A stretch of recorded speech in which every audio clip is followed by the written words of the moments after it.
Welcome to the parenting podcast, You're Doing It Right. If you've ever found yourself awake at 3 a.m. wondering whether you're doing something wrong, this episode is for you. Hosted by acclaimed psychologists Dr. Leslie Roos and Dr. Lianne Tomfohr-Madsen, this episode of You're Doing It Right tackles one of parenting's most searched and stress-inducing topics, sleep. Filled with research-backed guidance, practical strategies, and plenty of reassurance, this conversation will help you navigate sleep with greater confidence, compassion, and a little less stress. I want to tell this story of when you were trying to keep Leo in his room and you were sending me constant text messages just sitting on the floor outside his bedroom, just being like, you got to go back in there, bud. And it was going well. But then, we've been away for the past week. And so now last night did not go well again. That's also normal. And then they get a tooth. Yeah. And then you're like, all right, well, there goes the next 2 weeks. Welcome to You're Doing It Right, the podcast that's here to remind you that even when it doesn't feel like it as a parent, you probably are. I'm Dr. Leslie Roos, a clinical psychologist and professor at the University of Manitoba. My work focuses on supporting parent mental health and strengthening family relationships, starting as early as pregnancy. I spend my days researching what helps families thrive, and when I'm not at work or even while I'm still at work, I'm also a mom of 3 wonderful, chaotic, super busy kids, so I'm right there in it with you. And I'm Dr. Lianne Tomfohr-Madsen. I'm a clinical psychologist and a professor at the University of British Columbia. I study parent mental health, sleep, and early family well-being. In my lab, we look at how stress and early experiences shape both parents and kids. I'm also a mom of 2 kids, so I'm right here with you. Between us, we've spent decades in research, clinical work, and supporting families trying to answer one big question. So, in this podcast, we'll talk all about that research and work. And turn it into practical, usable strategies you can try in your real, everyday life. This is You're Doing It Right. A really common challenge that I hear from new parents, also experienced parents, is that they're not sleeping well or they feel like they haven't had a decent night's sleep in 3 years. It's hard to even know what normal sleep looks like anymore. And I think that's something that so many people can relate to. Yeah, and because when your sleep is off, everything can feel a little bit harder than it needs to. I think we all know that when we haven't had a good night's sleep for 1 night or for 3 months, your patience can be lower, emotions can run higher, and even small moments can start to feel overwhelming. And when your kids aren't sleeping well, parents generally aren't either. And I think so many parents wonder, is this my fault? Am I doing something wrong? Is there something wrong with my kid? And that's especially true because there's so much conflicting advice out there about what good sleep is supposed to look like. And parents looking for sleep advice don't have to look very far. Open social media and you'll quickly find an endless stream of experts, influencers, and well-meaning strangers all sharing their thoughts about how kids should sleep. The challenge? Not everyone is saying the same thing, and it can be so confusing. Take a listen.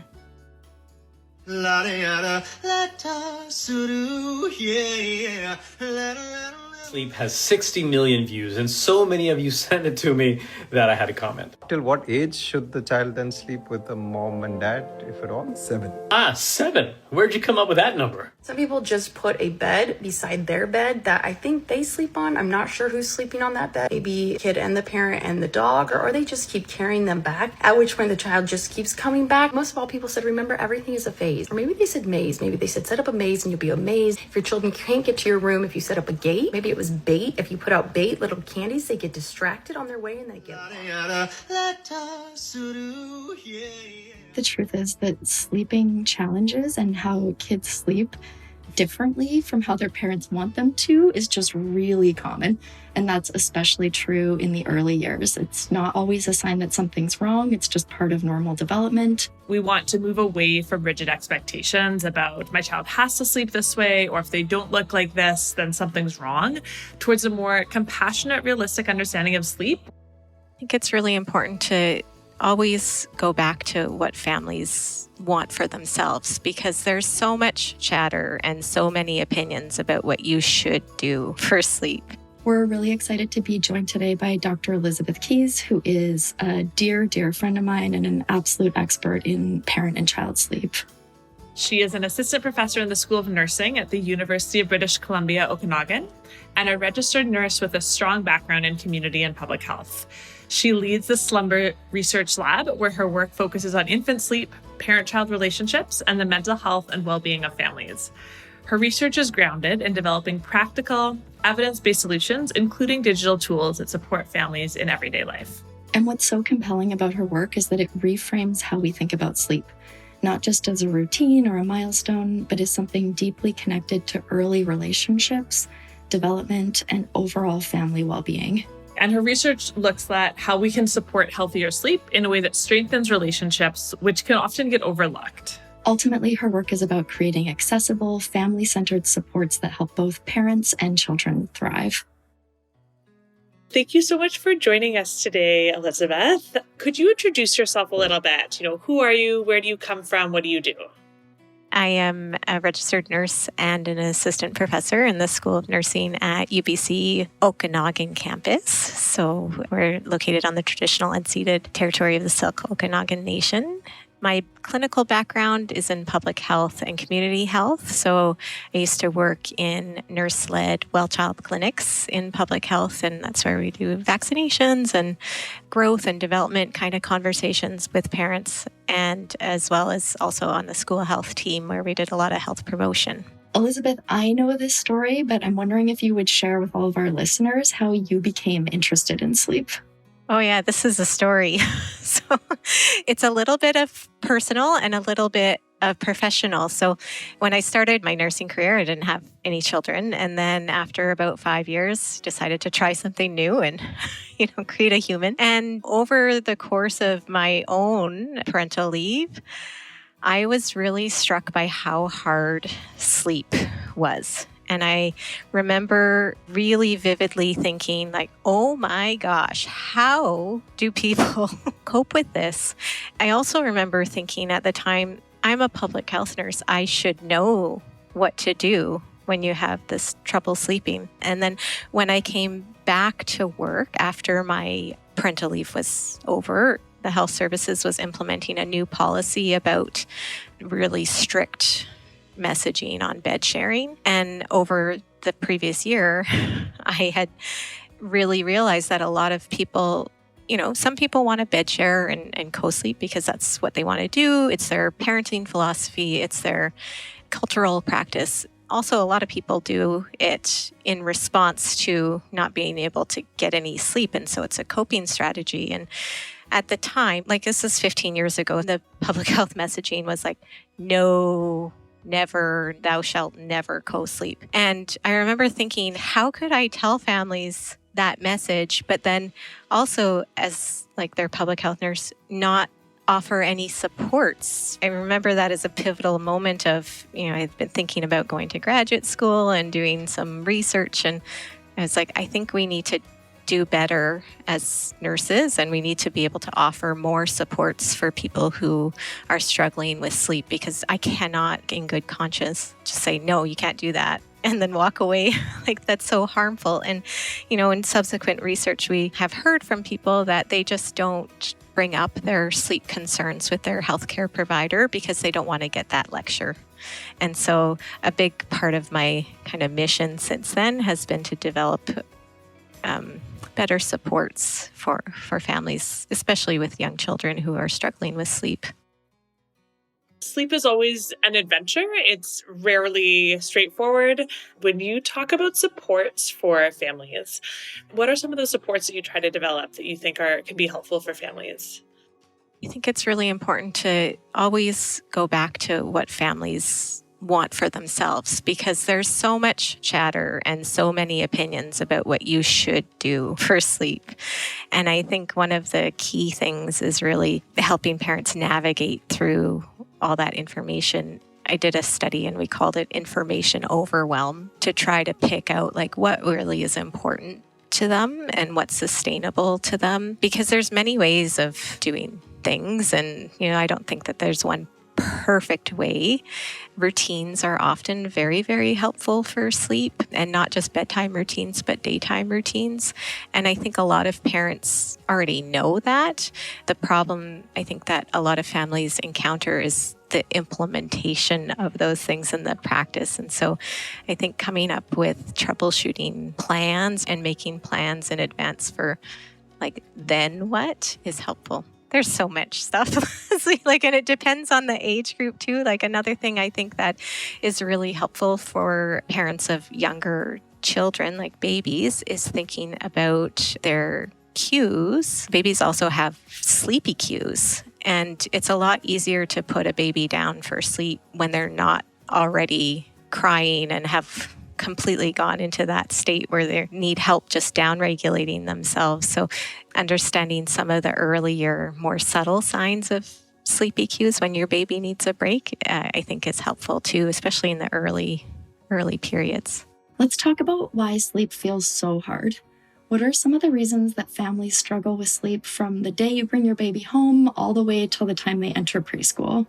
One of the reasons is you don't know until you don't know, until you encounter it. So I don't think we do a good job preparing families for what it might feel like when, especially they have a newborn and are trying to figure out.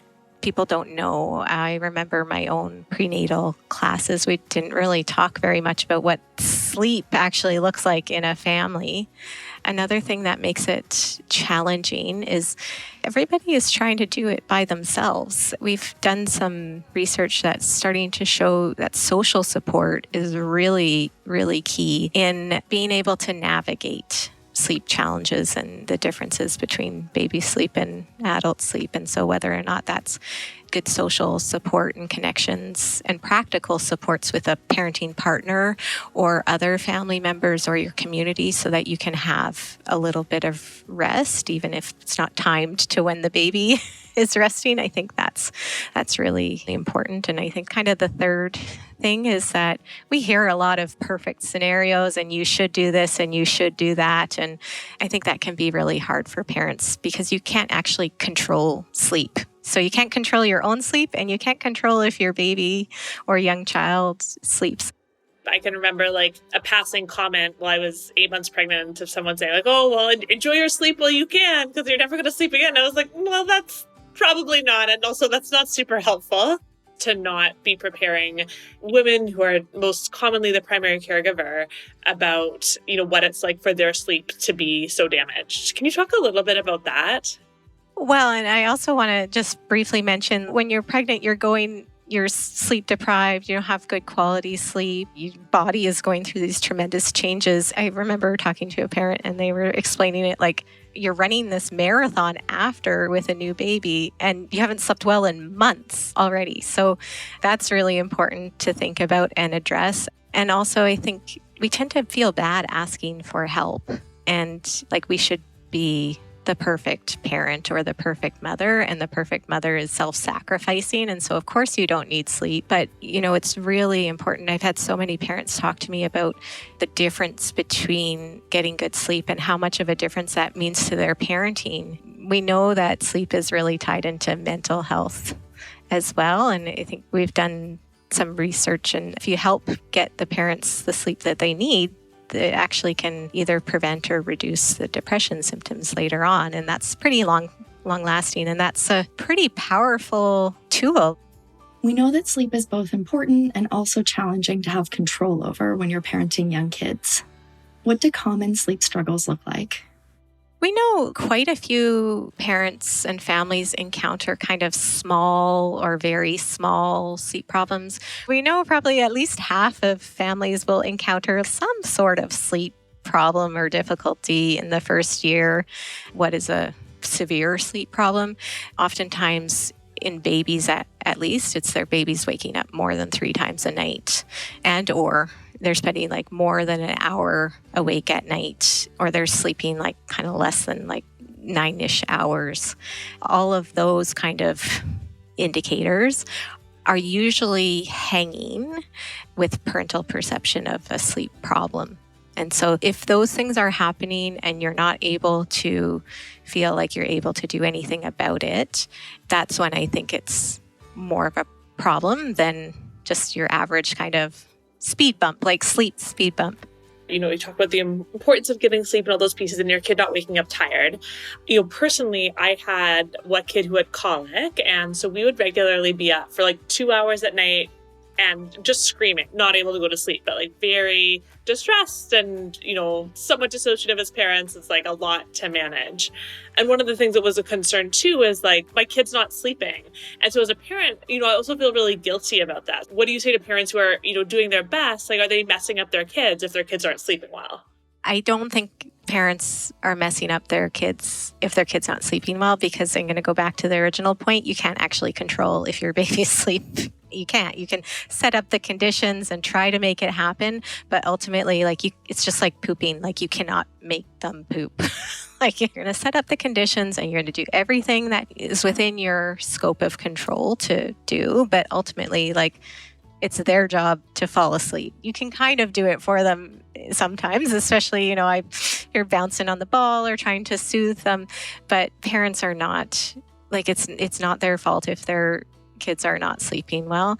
For families who, baby has colic or is crying a lot, the baby is kind of a fussy eater also, baby's kind of a fussy sleeper, like these, you can have one of these, which sometimes you can cope with, but if you have all three of them, that is really hard. It's really hard on you. It's probably really hard for that little person that's trying to figure it out.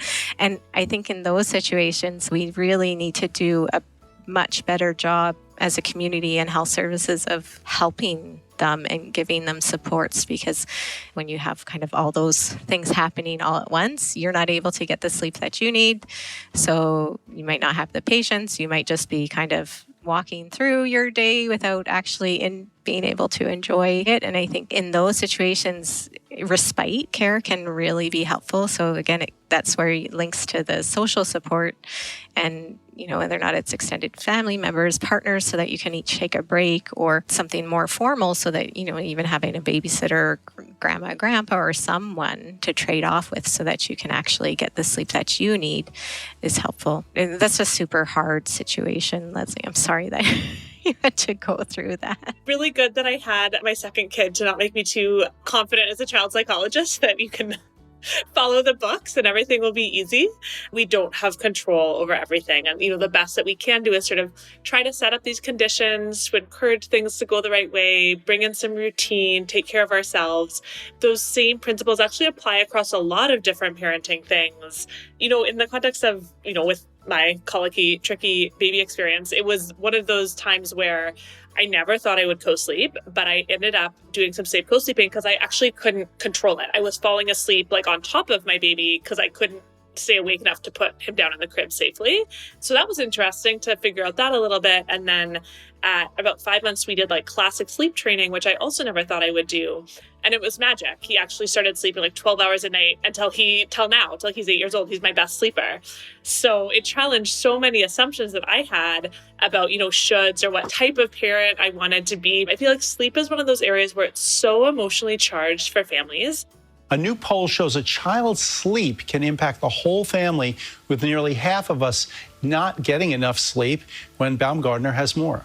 The latest poll from the National Sleep Foundation shows children's sleep habits can affect the overall family's sleep health. Families need to encourage healthy sleep behaviors together, according to Dr. Joseph Drzejewski. The best bedtime routine is simply that by definition. It's something that happens consistently. Gwen Baumgartner, CBS News. These are such great points. And I want to talk about navigating through this complex subject, because sleep can feel like a really personal struggle, but it's actually incredibly universal. And I think that what a lot of parents don't always know is that there's a huge range of what's normal. So newborns, for example, can sleep up to 18 hours a day, but it's only going to be short stretches of time. So for some kids, it might be 3 to 4 hours. That doesn't sound too bad. But for some, like my firstborn, it was 45-minute sleep cycles. She never ever napped the entire time. And the mental pain of being desperate for an hour and a half nap so I could get anything done. And then it would be 40 minutes and I would be so on edge, and she would wake up and maybe I could have let her chill, but I didn't. And then she woke up and it was so draining. And so It's that like frustration, the difference between how you want it to be and how it is, that can be overwhelming. And other people have kids who are great sleepers, and then they get a bit older, they start climbing out of their crib, and all of a sudden they're co-sleeping or bedtime's really hard again.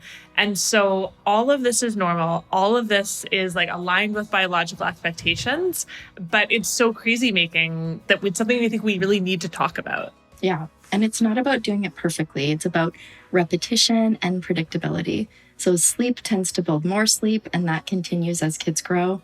Toddlers, for example, still need around 11 to 14 hours a day. We know that infants can sleep about 18 hours a day. But as kids get older, routines become even more important. And in the preschool years, we see more things like bedtime resistance, fears about waking up in the night terrors, wetting the bed, all sorts of things can disrupt sleep with totally normal ways. So things can shift pretty quick. That's why it's important to understand that sleep isn't just a behavioral issue. It's relational, it's developmental, and it's deeply connected to what's happening in your family system. And I think that's one of the reasons why I love Dr. Key's work so much, because her research in the Slumber Lab, it's not just this like a routine or something to fix, but it's a core part of family well-being. And the goal's not to get sleep to look one way. It's about to figure out a way for family sleep that works for you. And her work really highlights that sleep affects everything: parent mental health, child development, and the relationship between parents and children. This is really moving away from a one-size-fits-all approach, with research focusing on personalized, accessible supports for families that can work in real life and respond to all sorts of different situations that you might find yourself in. And that's exactly what we're going to dig into now. What's normal, what's helpful, and how to think about sleep in a way that feels a little less overwhelming.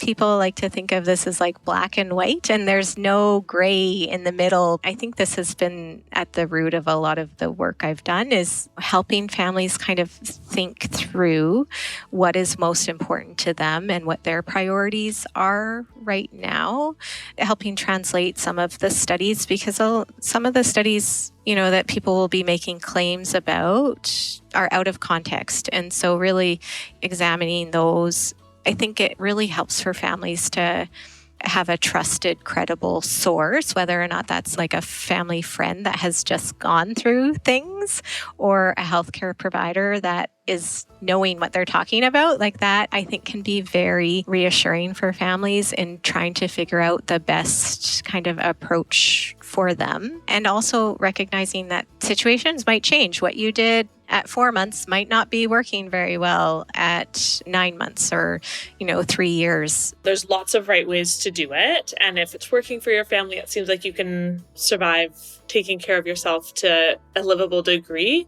That's okay. I always want to emphasize to families, if it's really not working, there are a lot of other options that we can always talk about. There's lots of good ways to do it, but the one that your neighbor's doing or your sister did doesn't have to be the one that you're doing. I think as parents, you need the awareness of, is this actually working for my family? Does it align with my values? Am I okay with this? Or am I ready to try something new? It can be challenging to try a new routine. And so what do you recommend? Probably the one thing that I do recommend is consistency. So I think thinking about like what you can actually change that is sustainable, it doesn't have to be forever, but like to see a change, you're probably looking at like at least 2 to 4 weeks of consistently kind of practice. Some babies will do it sooner. That's nice, but but like if you're just trying to change a routine, like really getting enough energy and like capacity to prepare yourself that you're just you keep doing it, like you keep going, and that change takes a little bit of time. What I often have observed is families who are in the thick of a lot of sleep deprivation. It's almost like you're in this whirlpool and you just can't get out of this continuous sleep deprivation. Nobody makes good parenting decisions at 3 a.m., especially if you're like, oh, now I'm going to do this. Like it really helps to like come up with a plan. It also, and the consistency in talking with your supports about like what actually feels good and what do you feel good about doing and what can you do to change. Because even like sleep training can be very effective for a lot of babies. But what is not very effective is trying it and then being like, no, I can't do it. And maybe you needed to try it just to see if it would work or not. So I generally recommend small changes that are manageable, and that you can make consistent. I see a lot of people coming home from the hospital with a book that's telling them to start bedtime routines with their 2-week-old infant. And then sometimes I see those same people when their kid is 3 and they're still breastfeeding and co-sleeping. So I'm curious, when should you start bedtime routines? At what age? After about 4 months or so, around there, you can start introducing a bedtime routine. You can introduce your own bedtime routine too. It can be really helpful for kind of general sleep health. You generally want it to be around 30 minutes or so, a reasonable bedtime routine that you can do consistently. You don't have to commit to it for 18 years. You could just commit to it for a couple months. It might change. If you have a couple different people putting the baby to sleep, it's good that you're talking to each other about what the routine is so that there can be consistency. Consistent bedtimes and wake times. So we often think about consistent bedtimes, but you know what I think sometimes happens is families will get into, we had like a really bad night's sleep. And so then you let the child kind of sleep in a little bit more to catch up because you feel bad and you want them to be rested. But what that does is it shifts their like their inner clock, their body clock a little bit, because now they've slept in maybe an extra hour, which was amazing in the short term for your morning. You actually got like maybe a cup of coffee uninterrupted. But consistent wake times is important. This is important for teenagers too, because they sleep in a lot on the weekends and then they have trouble falling asleep Sunday nights. Routines are just good in general. So a lot of parents will sometimes want like an exact schedule, and we tend to discourage a clock-based schedule and maybe trying to follow a little bit more a routine-based schedule. So less tied to the clock, but more tied to like periods in the day. Getting enough physical activity during the day is helpful for kids too, so that they are tired. And I think it is important to know that kids are a little bit more sensitive to the light in terms of that are emitted from screens. So making sure that there's no screens around them. It doesn't have to be their own screen. It can be our screens that we're on too. Can be one thing that can be helpful. If you find yourself in a situation where there's something about sleep routine that's really challenging, your kid's in your bed every night at 4.5, I have with one of my kids. I think parents sometimes worry, like, is it too late? Is my kid always going to have these challenges? Is it too late to try to start something new? Any thoughts there if you're a parent who's, sort of given up on improving some part of their kid or family's sleep? It's never too late. But what I also think about is it a problem for you or is it a problem for other people? And so if you enjoy your kiddo coming and snuggling at 4.5 years, I now grieve a little bit of that. I had a little bit of a snuggler and now they're too old. And I'm like, oh. Okay, so you would say there's nothing wrong with that.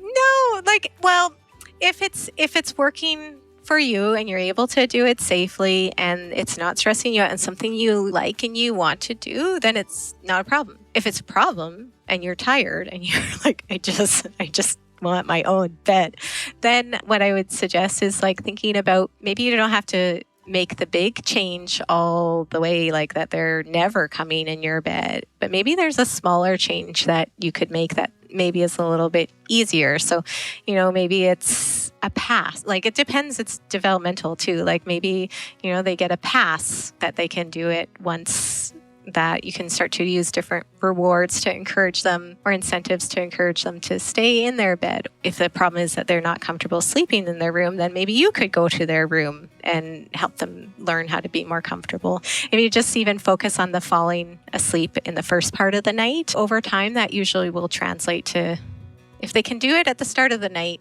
they probably can do it at later periods of the night when they have their little mini awakes, or would just encourage that. And then maybe try to think of different ways that you could encourage them to stay in their own space if it's a problem. I think we create so many problems with these shoulds, you should not do this, you should not do that. And if your family, sleep is so social, culturally kind of shaped that if it's not a problem for your family, then you don't have to tell anyone that you're doing it. Thank you for giving parents the space to see that there's not one right way to teach kids how to sleep, and that sleep can be really challenging. Tell us more about how we might imagine different approaches or possibilities. I think it's a balance between this message of, you know what, you're doing it right. If it's not a problem for you, it's not a problem. but also like validating if it is a problem, you deserve attention to this matter and you should feel like you can ask for help. I also think of the like sleep when the baby sleeps things. And I'm like, I would like to like shower when the baby sleeps or drink a cup of coffee. There's like a whole laundry list of things that I would also like to do while the baby's sleeping. So that's another one that I always found unhelpful. Well, it would be great, sure, if someone else is going to unload my dishwasher for me. And I think then that just circles back into like how important the social support is for families, because maybe you want someone to hold the baby so you can do all those things while they're awake so that you can actually sleep when they're sleeping. Or maybe you want someone just to take them for a walk so you can have a nap and you know they're safe. I remember having a shower, put the baby down, you're like, okay, they're asleep, and then you go have your shower. But I had auditory hallucinations that they were crying, and then you'd like run out and check, and there's no crying actually. I'm right here with you. It's amazing how your mind can play tricks on you, especially when you're sleep deprived. I hear this from parents a lot. Any key takeaways that you want to leave us with? Things that you would really want to say to a family that's struggling or wondering if they're doing it right when it comes to their kids' sleep? What we've heard in a lot of the research that we've done is like it's really important that if you're getting help, and it should be non-judgmental, it should be culturally kind of humble and sensitive. So it's not just one right way of doing things. So I think my key takeaway for parents would be like, you deserve that. You deserve non-judgmental support. Exactly. Parents deserve help. You should feel comfortable asking for help or seeking support or expertise. Yeah, and you deserve sleep. Like, it's a basic human function. Like, we can squeeze it, but as parents, we're always trying to focus on like what's best for the children. But you also deserve things that are good for you, and so it's okay to want those things like sleep. Like, it's a very basic thing. And yeah, if you know a family that's going through it, reinforce that it's okay for them to want to sleep too. Like, they don't need to be self-sacrificing at a cost to their health. There's no magic button to just make sleep an easy thing. No, I would be a millionaire if there was. I love the realness of this conversation. It just normalizes the fact that sleep is an issue for most of us, well, all of us in some capacity, in some way or form. Yeah, for sure. And I think, that would be helpful to put in that like some of the other folks and influencers out there will be like licensed clinicians, but they're a little fringe or take things more into their own hands in terms of interpretation. And one of the things that we're trying to do that's a bit different is, we are experts in this. We are clinicians and researchers here, but we also know that like, if I was really had a question about sleep or screen time, because I don't personally research that as my core area, I would actually go to one of my friends and say, hey, what does the research say on this? So it's like we're bringing really specific topic experts to these discussions with our frame. If sleep's been hard lately, if you're exhausted, second-guessing yourself, or wondering if you've done something wrong, we really want you to hear this. You haven't. There's no one perfect approach. Sometimes things are really hard and you're doing absolutely everything you can. So there's not even a perfect way to navigate things. Just trying to take small, thoughtful steps, trying something new when you feel really stuck, talking about it will help you figure out what fits your child and your family and the reality of your life right now. And those small steps matter. They build over time. If this is something you're dealing with right now, you're not alone. So give yourself permission to let go of perfection and hold on to what feels supportive and sustainable and reasonable for you right now. Don't hesitate to ask for help or support. And we'd really love to hear from you. Your stories, your questions, the parts that still feel messy. And next time on You're Doing It Right, we're stepping back to look at something bigger, family wellness. Not just individual mental health, but how the relationships with the family and within your community shape how everyone is doing. Until then, take care of yourselves and each other. This is You're Doing It Right. Listen to episodes from You're Doing It Right wherever you get your podcasts, including YouTube, and visit yourdoingitRightpodcast.ca. Connect, follow, and reach out to You're Doing It Right with your questions or comments on Instagram at You're Doing It Right Podcast. Another Everything Podcast production. Visit everythingpodcast.com, a division of Pattison Media. Subscribe wherever you get your podcast.